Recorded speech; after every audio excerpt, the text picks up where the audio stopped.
Halo semuanya, perkenalkan saya Teresia Oktaviani Samosir. Di sini saya akan menjelaskan 10 soal beserta implementasinya ke dalam pemrograman Java yang telah saya kerjakan.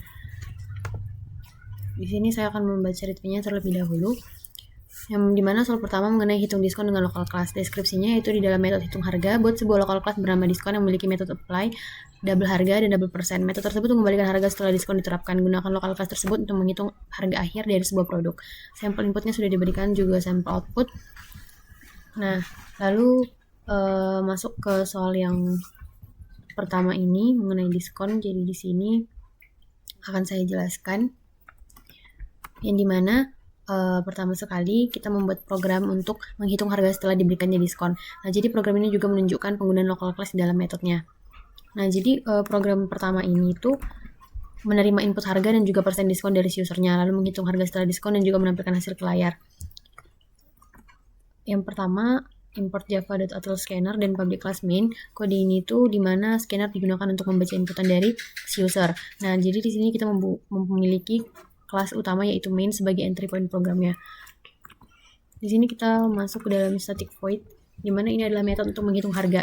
Nah, di sini metode bernama hitung harga menerima dua parameter. Yang pertama harga, di mana harga ini menjadi harga awal barang dan persen menjadi besar diskon dalam persennya.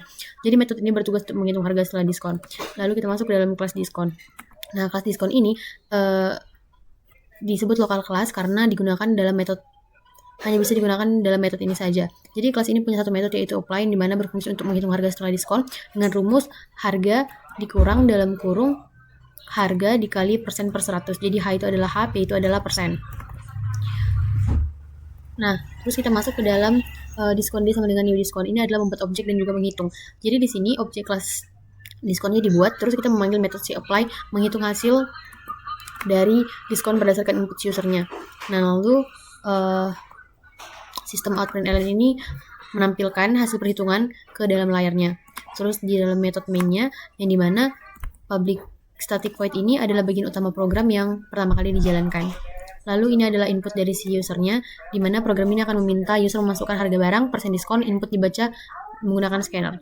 Nah, lalu untuk memanggil metodenya kita menggunakan hitung harga dalam kurung harga, diskon. Jadi setelah inputnya nanti didapatkan, program akan memanggil metode hitung harga untuk melakukan proses perhitungan. Lalu ditutup dengan scanner close agar menghindari resource leak. Jadi yang pertama sekali itu usernya akan memasukkan harga diskon, data dikirim dengan metode hitung harga. Dalam metode terdapat kelas diskon, kelas menghitung hasil diskon dan juga hasil akan ditampilkan ke user. Lalu kita coba untuk run.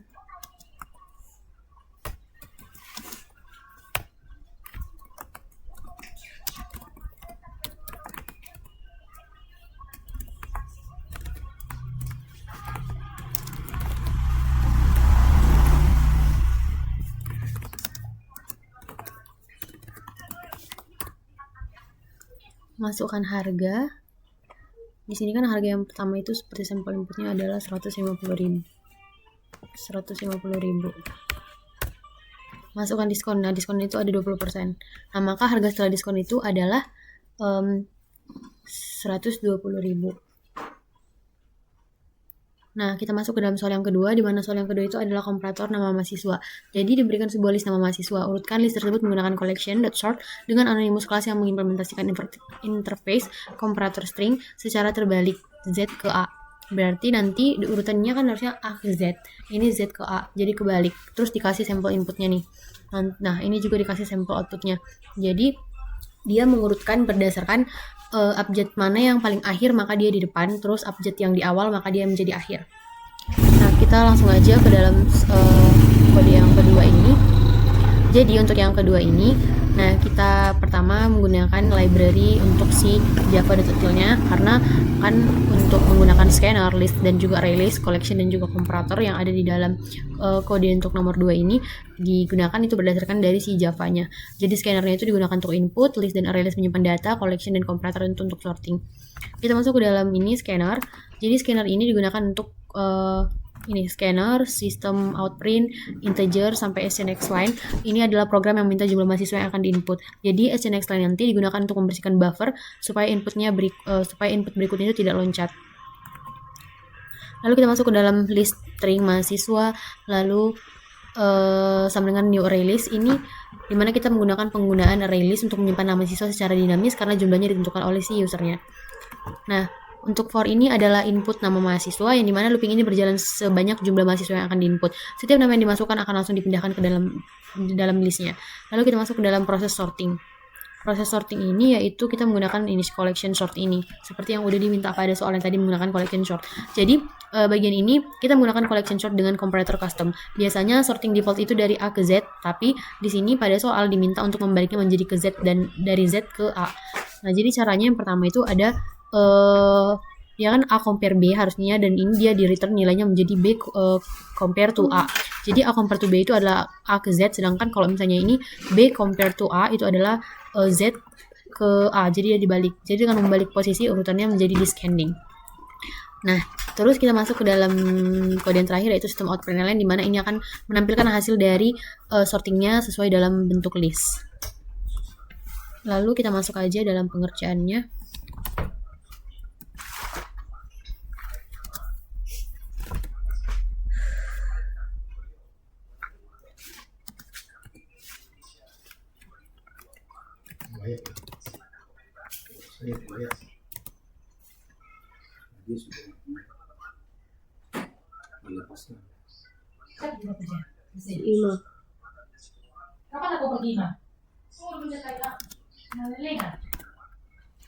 Nah,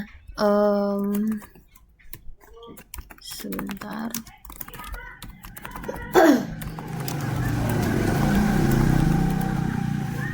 Nah, di sini kita diminta untuk memasukkan jumlah mahasiswanya. Jadi kita masukkan jumlah mahasiswanya itu ada 5. Saya ada 5 nama mahasiswa yang pertama.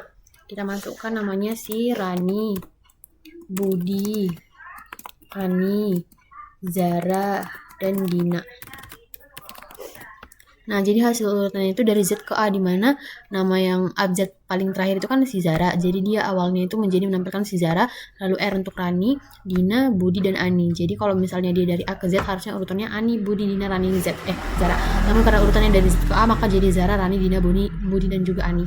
Kita masuk ke dalam soal yang ketiga. Nah, jadi soal yang ketiga itu adalah shape area dengan interface. Jadi di mana di sini kita disuruh untuk membuat interface shape dengan mode hitung luas tanpa membuat kelas turunan baru, implementasikan interface tersebut menggunakan anonymous class untuk menghitung luas lingkaran dan persegi panjang, lalu menampilkan kedua hasilnya. Sudah diberikan sampel input dan juga outputnya. Nah, di sini kita masuk aja ke dalam kode implementasinya. Nah, jadi di dalam soal shape ini yang dimana untuk pertama sekalinya pastinya kita membuat interface untuk si shape yang berisi satu metode yaitu hitung luas. Nah, jadi interface ini berfungsi untuk kontrak, yang artinya setiap bentuk dari si shape-nya itu harus memiliki cara untuk menghitung luas. Nah, input dari usernya adalah ini yang di blok.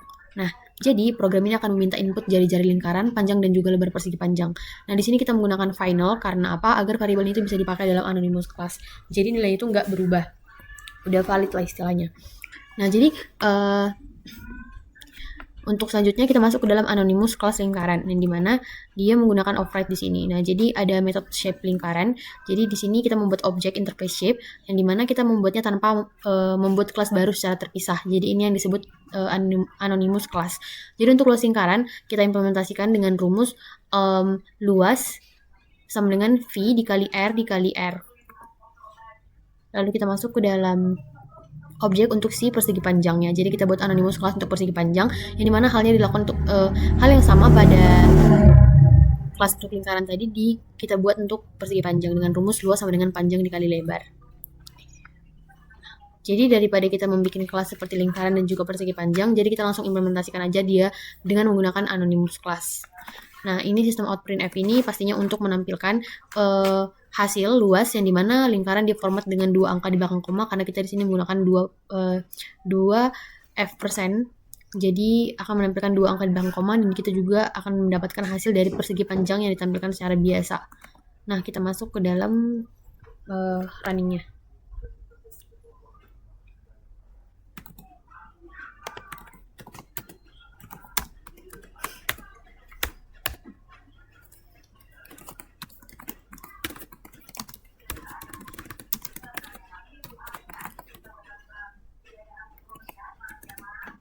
Nah, di sini diminta langsung untuk masukkan jari-jari lingkaran. Nah, jadi jari-jari lingkaran itu ada, kita buat sampel input 7, masukkan panjang perseginya 10, lalu lebar perseginya 5. Nah, maka keluarlah hasilnya bahwa luas lingkaran itu adalah 153,94 dan luas perseginya adalah 50,0. Nah, jadi dia itu menggunakan rumus yang udah ada tadi pada soal, pada pembahasan implementasinya, dan juga sampel outputnya udah sesuai dia 2 angka di belakang koma. Nah, untuk yang luas persegi panjang 50,0, kan 50 itu kan harusnya ya bilangan bulat, ya pastinya di belakangnya 0,000 gitu. Jadi kita masuk ke dalam soal yang keempat, yaitu counter dengan enclosing variable. Jadi di dalam metode run counter, buatlah local class counter yang mengakses variabel start dari metode enclosingnya. Local class memiliki metode count yang mengecek bilangan dari start sebanyak step selangkah ke depan. Jadi dikasih ini sampel inputnya, di mana start dan stepnya, dan juga sampel outputnya diberikan. Nah, kita masuk aja langsung ke dalam soal yang nomor keempat ini. Jadi soal yang keempat ini pastinya kita juga membuat kelasnya terlebih dahulu. Nah, jadi pastinya kita masuk ke dalam metode. Metodenya ini adalah metode run counter. Di sini kita buat metode run counter ini, dia menerima start, di mana startnya adalah angka awal, steps ini adalah jumlah angka yang akan ditampilkan. Nih, ini kita masukkan, kita buat atributnya integer start dan juga steps. Nah, menggunakan tipe data integer. Terus kita masuk ke dalam local class si counternya. Nih. Nah, jadi untuk local class-nya ini disebut local class karena dia hanya berlaku di dalam metode si class counter ini aja. Jadi dia akan melakukan perulangan dari 0 sampai steps min 1, lalu dia setiap iterasinya itu akan menambahkan i ke startnya, lalu dia akan mencetak hasilnya. Nah, jadi misalnya itu nanti startnya itu kan 5, stepsnya 3, maka hasilnya ada 5, 6, 7. Karena yang pertama, 5 ditambah 0 adalah 5, 5 ditambah 1 adalah 6, lalu ditambah 2 adalah 7. Karena kan dia stepnya ada 3 kan. Nah, jadi untuk menjalankan keselarasan dari si kelasnya, kita panggillah fungsi si new counter count ini. Jadi kita membuat objek counter tanpa menyimpan ke variabel, lalu memanggil metode si countnya. Jadi ini cara singkat untuk membuat objek langsung menggunakannya. Jadi nggak perlu minta izin akses atau kita tidak perlu menggunakan dia yang private class atau public class. Nah, kita masuk ke dalam mainnya, yang dimana di sini untuk scanner ini programnya pastinya akan meminta input angka awal dan juga jumlah langkahnya.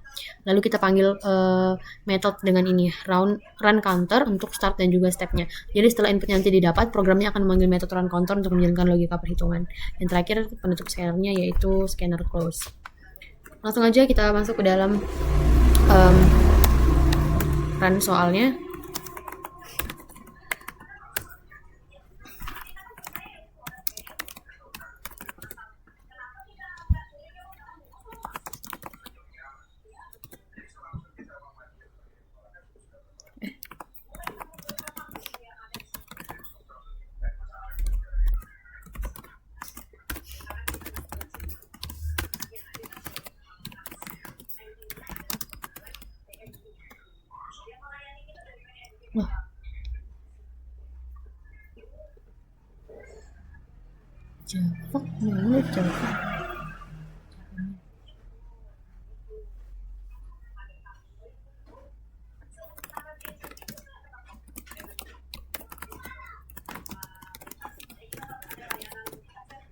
Oke.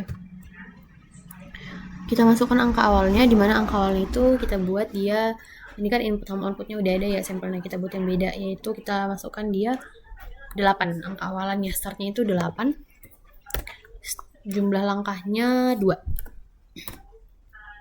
maka muncullah dia hasilnya 8 dan juga 9.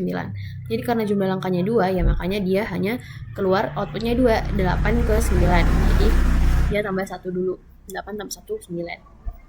Nah, atau lebih jelas lagi kita kasih coba yang lebih banyak. Masukkan jumlah awal kita masukkan 8, masukkan jumlah langkahnya kita masukkan 6. Nah, maka dia akan mengeluarkan inputnya 8, 9, 10, 11, 12, 13. Jadi setiap startnya itu dia menambahkan 1 atau tambahkan i. Jadi setiap angka bertambah 1, bertambah 1, bertambah 1, bertambah 1, bertambah 1. Oke, kita masuk ke soal yang kelima. Jadi soal yang kelima ini itu enskripsi Kaiser Shipper. Buat kelas Shipper dengan metode enkripsi atau string text yang mengembalikan teks apa adanya. Buat subkelas Kaiser Shipper yang mengoverride metode tersebut untuk menggeser setiap huruf sebesar nilai shift. Hanya huruf A sampai Z dan A sampai Z huruf besar yang digeser, karakter lain seperti spasi dan tanda bacanya tetap. Jadi sampel inputnya text hello world, shift-nya itu ada 3. Sampel outputnya menjadi core dan juga Zrok. Oh, berarti ini dia itu Kaiser Chiper. Dia itu mencari angka seperti kata-kata huruf, mencari huruf yang istimewa. Nah, yang dimana di sini kan dibilang kan untuk menggeser setiap huruf sebesar nilai shift. Nah, jadi dia akan digeser sampai menyesuaikan bahwa core itu adalah hello untuk kata istimewanya, untuk kata Kaiser Chipernya. Terus Zrok itu adalah Kaiser Chiper untuk si world. Kita masuk langsung ke dalam penjelasannya. Nah, di sini singkat aja kita buat kelasnya, di mana kelasnya ini berfungsi sebagai dasar untuk melakukan proses enkripsi. Namun pada tahap ini kita membuatnya hanya berupa implementasi yang sederhana. Jadi kita hanya bisa buat public untuk kelas shippernya. Jadi kita mendefinisikan kelas shipper, di mana kelasnya ini dirancang untuk menangani proses yang berhubungan dengan enkripsi. Terus metode enkripsinya, kita buat metode enkripsi ini menerima input berupa teks dan juga string, dan mengembalikan hasil bertipe string juga. Jadi untuk saat ini metodenya belum melakukan enkripsi karena hanya mengembalikan teks yang sama. Nah, jadi kodenya ini adalah pondasi awal yang dimana struktur metodenya udah dibuat dan akan dikembangkan dengan algoritma enkripsi seperti Kaiser Chiper. Nah, terus kita masuk ke dalam ini dia kondisi chip Kaiser Chipernya. Nah, jadi untuk si kode pengerjaan si Kaiser Chiper ini, yang dimana kita membuat kelas Kaiser Chiper yang merupakan turunan dari kelas Chiper yang baru kita bahas tadi. Jadi dia mewarisi metode dari si enkripsi dan menggunakan override method dengan logika enkripsi yang sebenarnya. Nah, kita masuk ke dalam atribut yang dimasukkan itu adalah shift, yang dimana kita gunakan dengan dia tipe data private, yang dimana variable shift digunakan untuk menentukan berapa banyak huruf akan digeser dalam proses enkripsinya. Lalu kita masuk ke dalam konstruktornya pastinya, yang dimana konstruktornya ini digunakan untuk mengisi nilai shift saat objeknya tidak dibuat. Lalu kita override bagian enkripsinya. Jadi add override ini dan public string enkripsi string text adalah pengganti implementasi metode enkripsi dari kelas sebelumnya dengan algoritma Kaiser Chiper. Lalu kita masuk ke dalam ini proses enkripsi karakter per karakter. Jadi kita menggunakan string builder, yang dimana ini tuh agar teksnya dipecah menjadi karakter satu persatu lalu diproses menggunakan looping. Lalu kita ngecek huruf dengan if karakter dot is letter.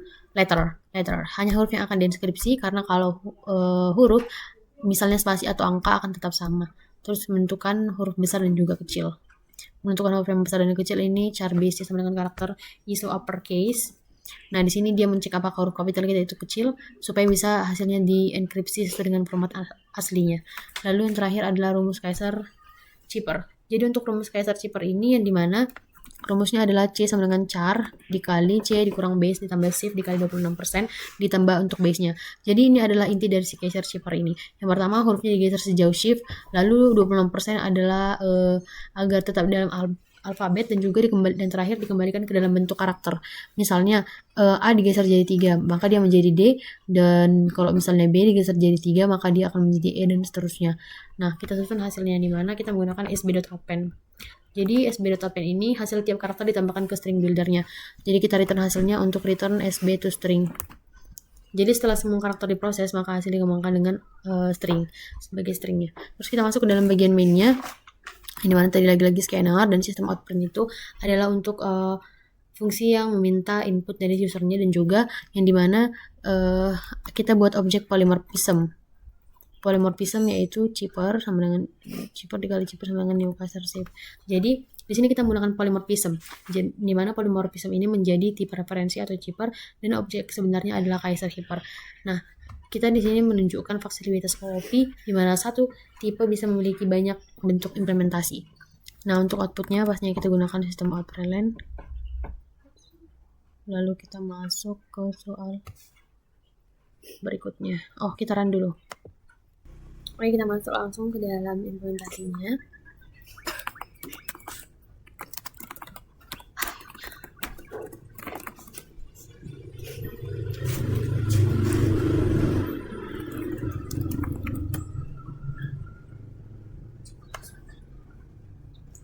Nah, di sini kita masukkan teksnya itu.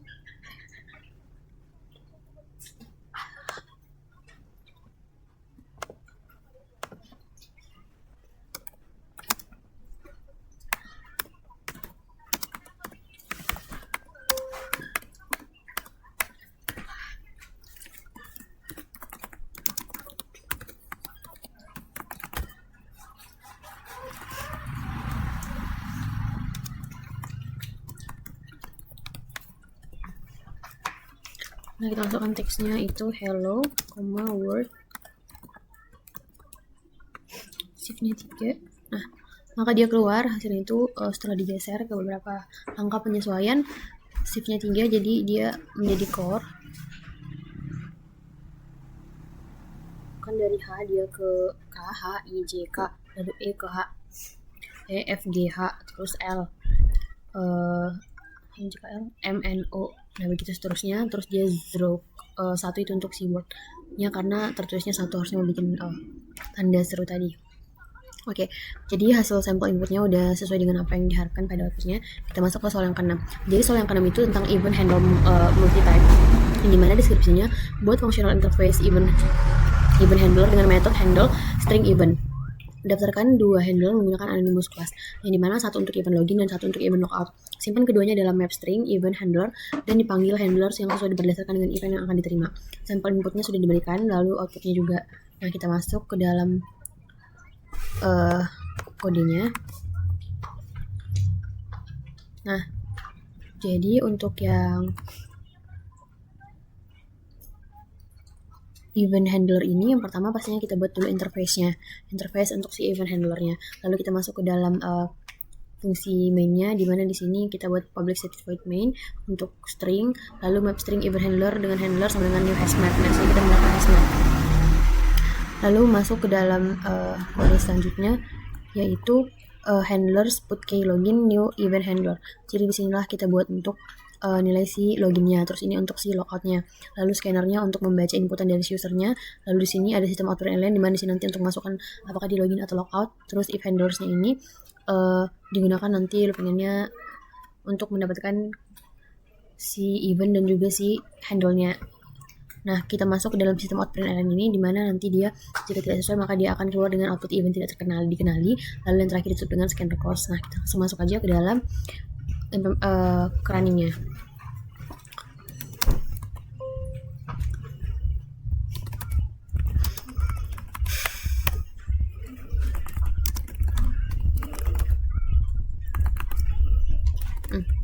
Oke, kita melihat readme-nya, yang dimana masukkan event login atau logout. Kita masukkanlah event itu adalah login.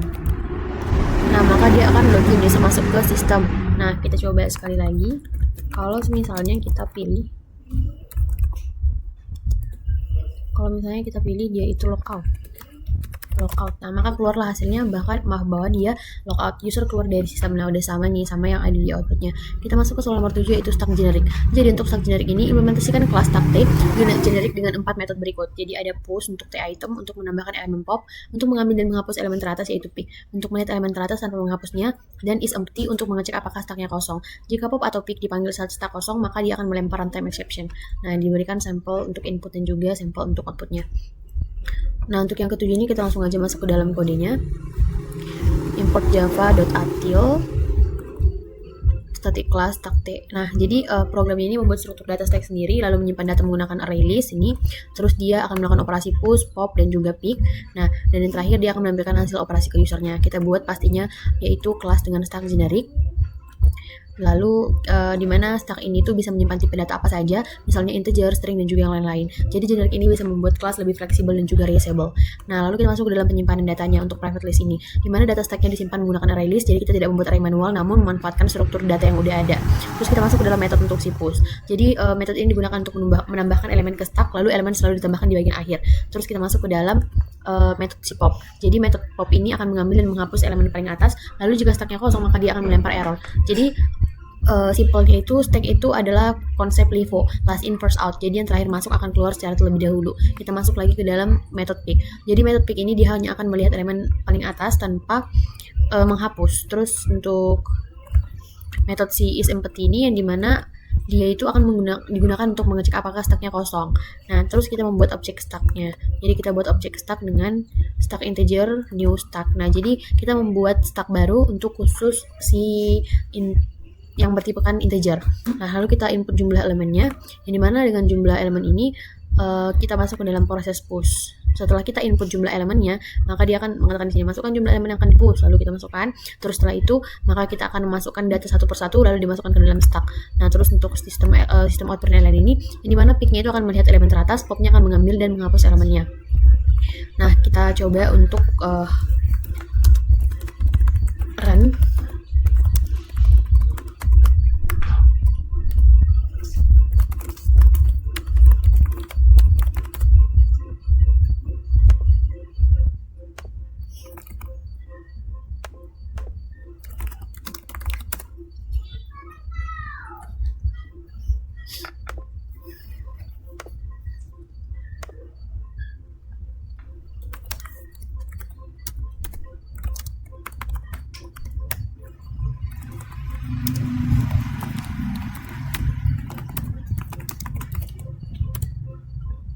Masukkan jumlah elemen yang akan di-push.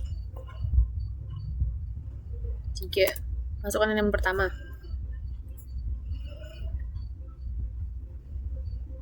Yang akan di-push itu 10, 20, dan juga 30.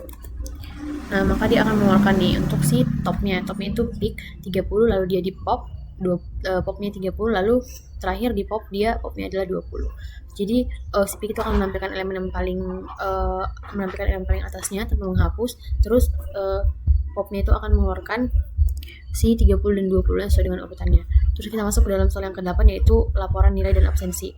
Nah, jadi deskripsinya di sini kita membuat abstrak kelas laporan dengan metode abstrak generate. Nah, jadi dengan metode concrete header string judul yang mencetak nama laporan.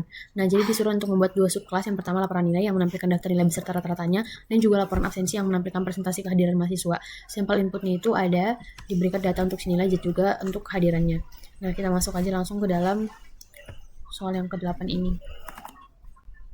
Nah, jadi untuk soal yang ke-8 ini yang dimana kita membuat abstrak static kelas laporan ini, yang dimana ini adalah abstrak kelas untuk si laporan yang isinya itu metode abstrak generate, dimana ini wajib diimplementasikan oleh subkelasnya, lalu metode header untuk digunakan menampilkan judul laporan. Jadi abstrak kelas ini menjadi kerangka dasar untuk semua jenis laporannya. Lalu kita buat kelas laporan nilai, di mana kelas ini merupakan turunan dari laporan khusus untuk menangani data nilai. Lalu kita masuk ke dalam atribut dan juga konstruktornya. Atribut dan konstruktornya itu ada private integer nilai, laporan nilai, disk nilai.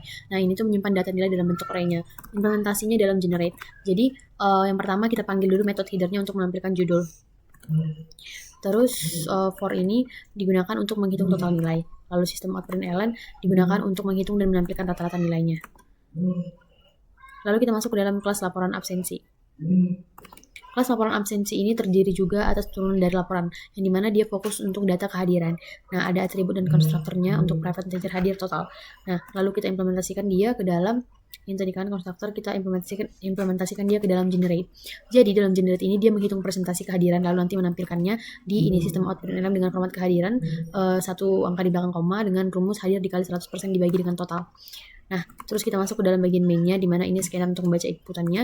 Terus kita di sini akan memasukkan nilai. Jadi dia akan menginput absensinya, lalu dia akan menjalankan laporannya dengan new laporan nilai generate dan new laporan absensi generate. Nah, jadi di sini kita langsung membuat aja objek untuk memanggil metode si generate-nya. Nah, terus kita masuk ke dalam ini running-nya.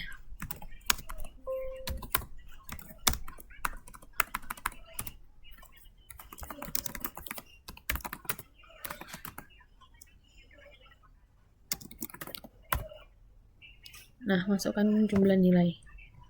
Nah, ini ada nilainya, kita masukkan aja, langsung kita salin dari sini. Oh, jumlah nilainya ada 24, ada 5. Oh, nilai yang pertama 85. Kita harus input satu-satu. 85, 90, 78, 92, 88. Masukkan jumlah hadirnya 14 dari 16 pertemuan. Nah, maka ini dia rata-ratanya 86,6 dengan laporan absensi kehadirannya 87,5%. Nah, dia udah keluar, inputnya udah kita masukkan sesuai dengan yang ada pada readme. Jadi outputnya juga udah keluar sesuai dengan yang ada pada readme. Nah, kita masuk ke dalam soal yang ke-9, pipeline teks dengan lokal kelas berantai.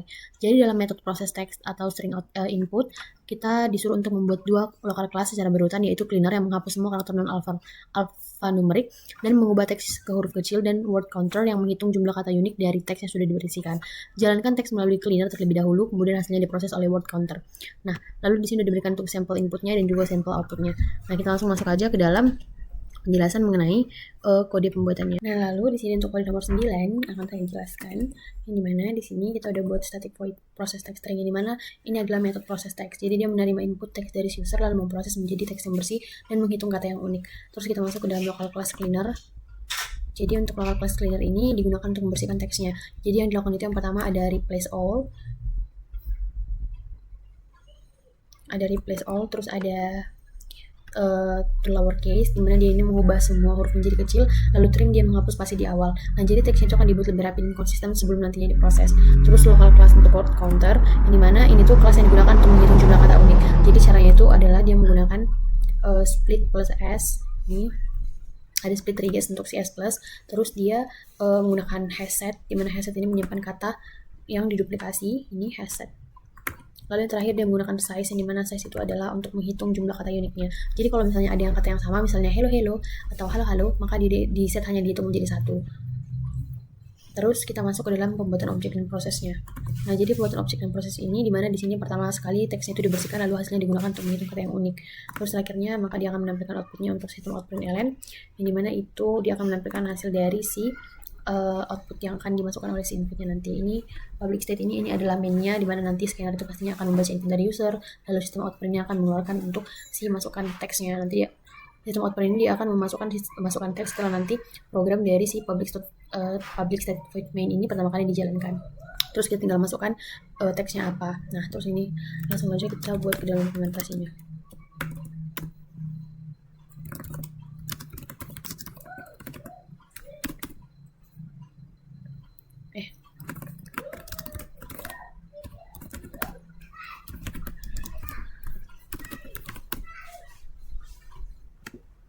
Oke, kita masuk ke dalam teksnya itu seperti ini. Masukkan teks katanya.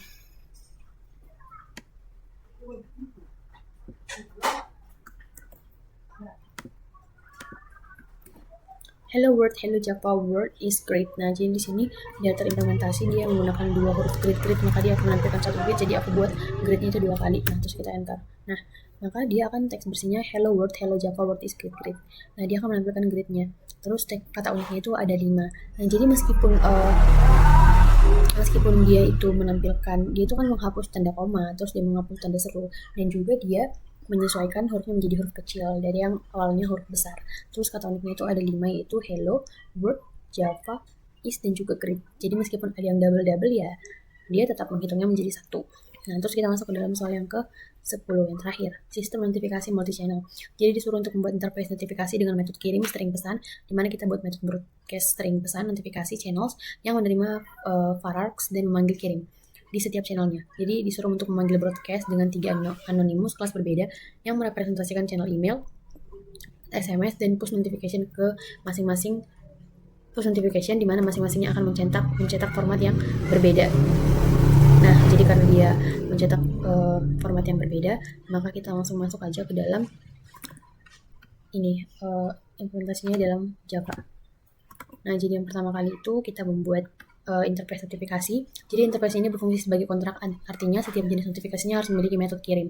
Lalu kita masuk dalam metode broadcast, yang dimana kita membuat metode broadcast yang menerima pesan yang berisi notifikasi, channels, dan channel notifikasi. Jadi notifikasi ini disebut varargs, artinya jumlah parameter bisa lebih dari 1. Nah, jadi kita bisa kirim banyak ke channel sekaligus tanpa harus menentukan jumlahnya dari awal. Terus kita masuk ke dalam ini sih for-nya. Jadi for ini dimana programnya akan mengambil setiap channel lalu memanggil metode kirim untuk mengirim pesan. Terus dalam bagian main-nya yaitu ada sistem outprint untuk masukkan pesan notifikasi. Nah, jadi ini ya, nanti kalau misalnya pas kita run, maka akan kata-kata yang keluar dari si sistemnya itu masukkan pesan notifikasi, lalu nanti kita input. Nah, terus untuk broadcast pesan ini, di sini metodenya broadcast ini dipanggil dengan beberapa channel sekaligus. Terus yang pertama itu ada untuk si email. Nah, untuk email, lalu ada untuk SMS, terus untuk si push. Terakhirnya ditutup dia untuk close scannernya agar tidak terjadi buffer.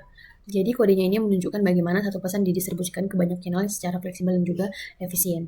Nah, jadi dia menggunakan varargs supaya jumlah channelnya tidak dibatasi, jadi dia lebih fleksibel dan juga lebih mudah dikembangkan. Nah, jadi kita langsung aja coba untuk run soal yang terakhir.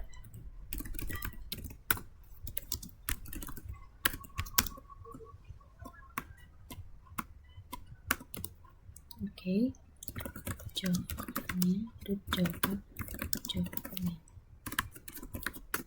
Nah, masukkan pesan notifikasi.